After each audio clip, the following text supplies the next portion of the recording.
about 5 years ago, I sort of first came across this guy about 12 or 13 years ago. This guy called Mark Joyner. He would be probably, to an extent, the godfather of internet marketing.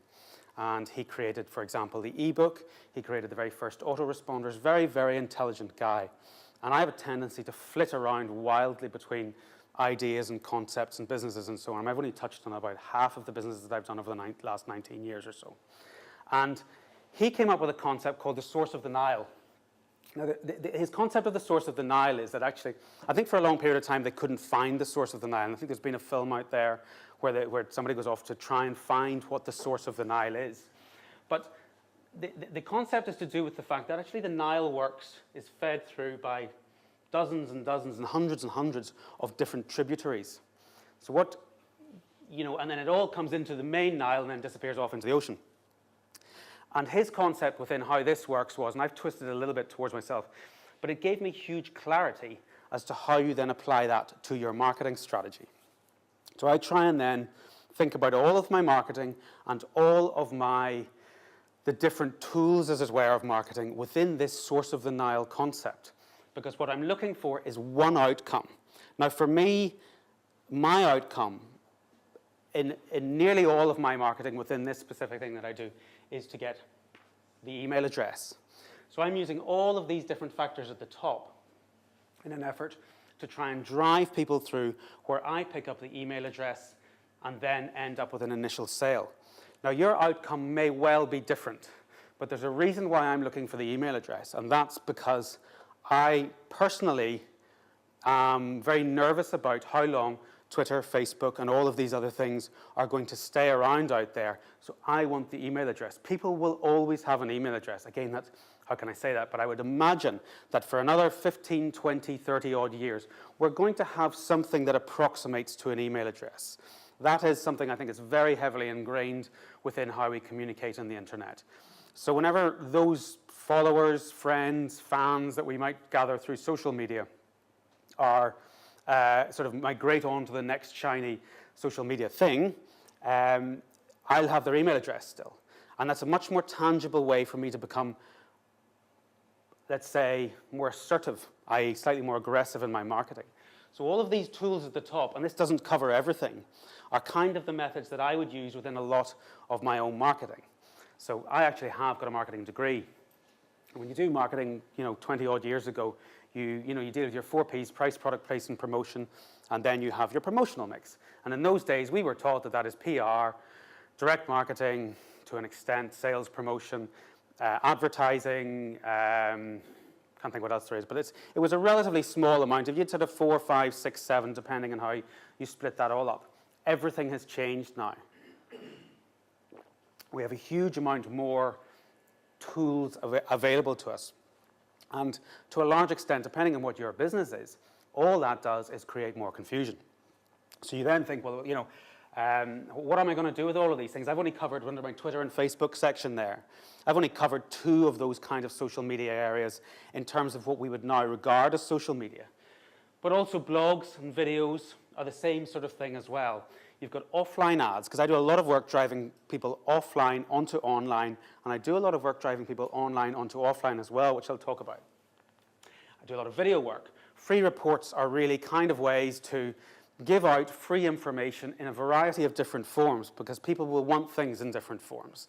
Audio, actual PDFs, or video. You've got to think about the different ways that people want the information. So lots of free information about what you do, lots of good free content, all of which is about getting through and getting the email address. Pay-per-click, which we've talked about a number of times before. I don't actually use any pay-per-click at the moment. Article marketing, just writing my articles on a regular and consistent basis is one of those great ways to get lots of those links back through to your site. Books. Now, this is where this becomes slightly more complex, because within the context of what we're doing, this is my golf book. And obviously, it's a paid book. Somebody, $9.99, or nearly always it's cheaper than that. But I leave it up here. It is a marketing tool for me. It is not my initial sale. So what I'm looking for this book is arguably within this niche, and I'll come on to something else that I do, but within this niche, I see this book as a sales tool. So within this book, what you have at the start is very early on, you've got, if you'd like to learn more about the various techniques and practice tools that I used during the year, go to dreamongolf.com. I have lots of free videos and further explanation of some of the slightly more unusual techniques that I used. So I'm driving them through to a page, which is a squeeze page, and I'll analyze the squeeze page for you in a little bit. You can also follow me on Twitter, www.twitter.com/breakpowergolf. No email address, no phone numbers. The only contact that they've got with me is either to go into somewhere where they have to give me their email address or through Twitter. Because then I can, to an extent, control the level of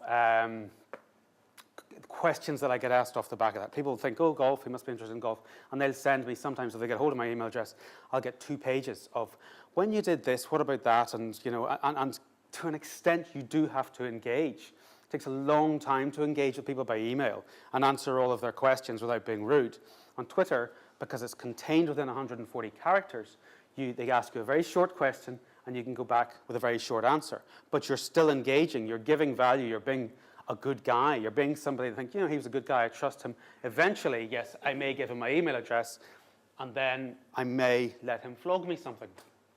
So talks, I don't do a huge amount of talks from the golf perspective because the golf market is a slightly odd one. And you know, it's time consuming to go and do talks and you'll make very few sales off the back of it.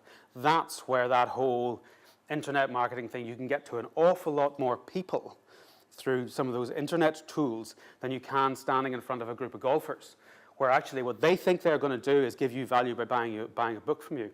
And again, as I'll come to later on, there's not a lot of money in a book. So PR. Now, I did a lot of PR, and I think there are a few PR companies in here. I'm quite a big fan of PR, and I've used a lot of PR and twisted the two things together.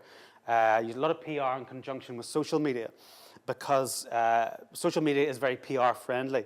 And I'll come on to what I mean by that a bit later on. And then offline direct marketing. I don't actually use any offline direct marketing in terms of this golf project because it's a little bit expensive to use in terms of the average sale that I get for a product. So that is kind of the source of the Nile strategy that I use for this golf business and how I have then promoted it. I'll keep coming back to it because I lack focus. I have to keep coming back to that to a certain extent within my own business, or else I'll just end up spending 2 days tweeting about stuff and thinking that was a very effective couple of days, where actually it wasn't. It's just nonsense. You know, I've just made a few friends.